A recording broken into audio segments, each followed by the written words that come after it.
Video na simula kanina. Yun naman, gusto rin ang aming homemade candle. So, simula doon, sa aming discover na yun, naisip namin na gumawa ng isang business at yun nga tinawag namin na nung una, oil candle pala. So, lumaki ang aming income, gawa kami ng business. So, ako na ang CEO ng aming business. Ako nga para si Ceci Consuelas at narito po ang aking mga kapartner, ang mga nag-invest sa aking company, Mr. Ruby Gonzalez, at Tim Yong. Tim Yong. So, so yung dati nga single proprietorship pala, ako pala yung nagmamayari.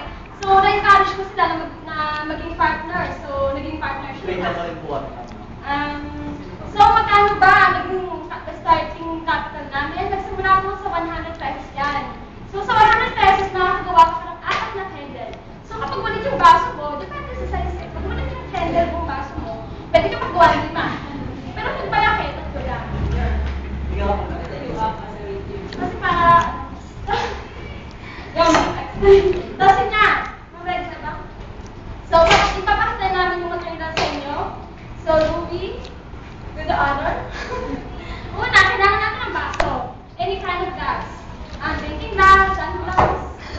Drinking glass, sunglass.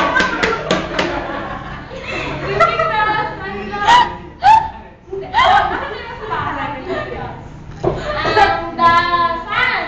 Pag walang sand, pwede yung pieces, yung yung lumalaki.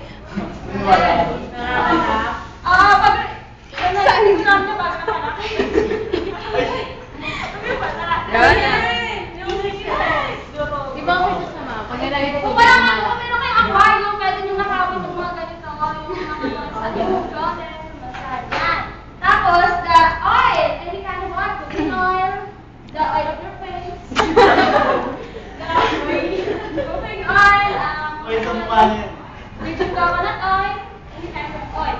And the toothpick. Toothpick. Yan. And the cotton buds. Cotton. So let's go to Sir Louie to the honor and how to make the oil can. Wait. Nagawa na tayo ng homemade candle. Una, baso. Lagyan natin yung sand o kaya yung mga pebbles ng sa aquarium. So, kailangan talaga na kulay. Yan.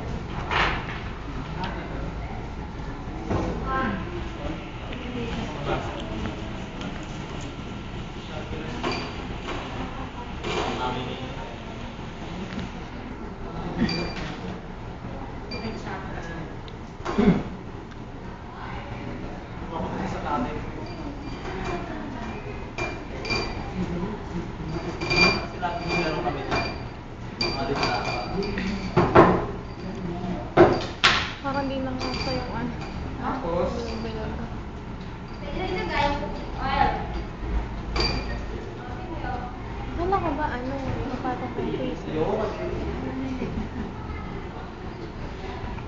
Okay, mag-igaya sa tingin.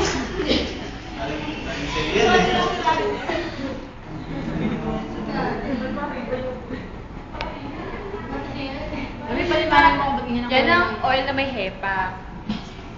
minili sila kami ng kulay para Tama. para makagawa ng wig o yung pizza. Kuha tayo ng maliit na bunot tapos sa bunot naman.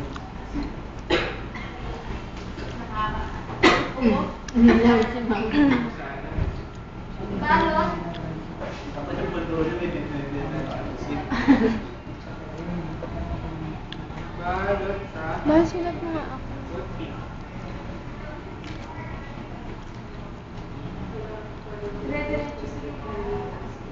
Yan yung balot mo, dahan-dahan ang pagbalot. Huwag kong bitilisan. Tapos yan, pinabalot na natin. Ayan na, binabalot na. Meron po siyang galing dito. Tutusok na natin. Dapat pumasok susundot. Dapat nakatayo ang wig. Pero maganda na yung sulat.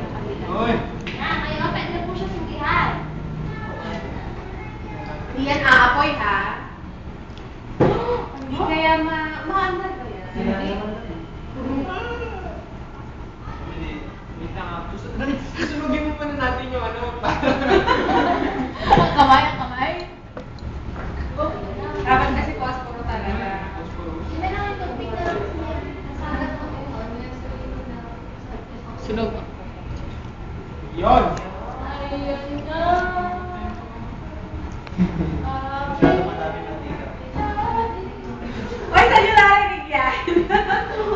Abi mali. Hindi. Yan!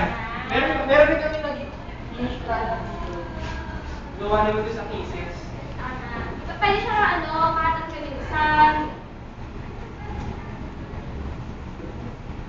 Tayo na yun. Yan. Wow. And, ito na po. Salamat. Okay, questions. 5 questions. Meron ka na tayo na. Gamit yung mantika. Pag mawala yung mantika, hindi mamamatay. Hindi mamatay. Ano? Talagang maubos na. Magkano yung estimate nyo ibibenta yan? Kung ma-omit pa lang siya, pwede siyang pwede. 10 pesos. Wala kayong tingin mo. Ayaw ko kita mas 25 pesos. Pero pag ano na, Depende yan sa laki ng ng box. depende sa lang ba? Ano Yung pinakamahal? yung small. Small ba yun? Large. May gusto lang pala yung pang ano, bilog na parang Bait siya. 4 questions. Gano'ng katagal kaya tatagal yung coin yan? Gano'ng katagal Hintayin natin. Testing natin ngayon. Diba, napaubos nga yung mantika. Depende sa Nalagay ng laki. ibang halawalan kami ng ilaw. Nung ginamit ko yun, umabot yan ng 2 araw nung damagan. Aside from fuses and pebbles, ano pang pwede ilagay dyan? Saan? Basta yung yung pwede saan, pwede yung color ng saan. Yung nabibili sa namin ng fishball ba? Ito! Tapos kung namali. Saan yan? Graba. Anong pa? Anong yun? Okay, do you have any alternative besides glass as a container? Like, plastic. Pero kasi pag glass naman mas maganda yun. Pero do you have any alternative? Pwede ka no? Depende sa request ng tayo. Glass. Plastic.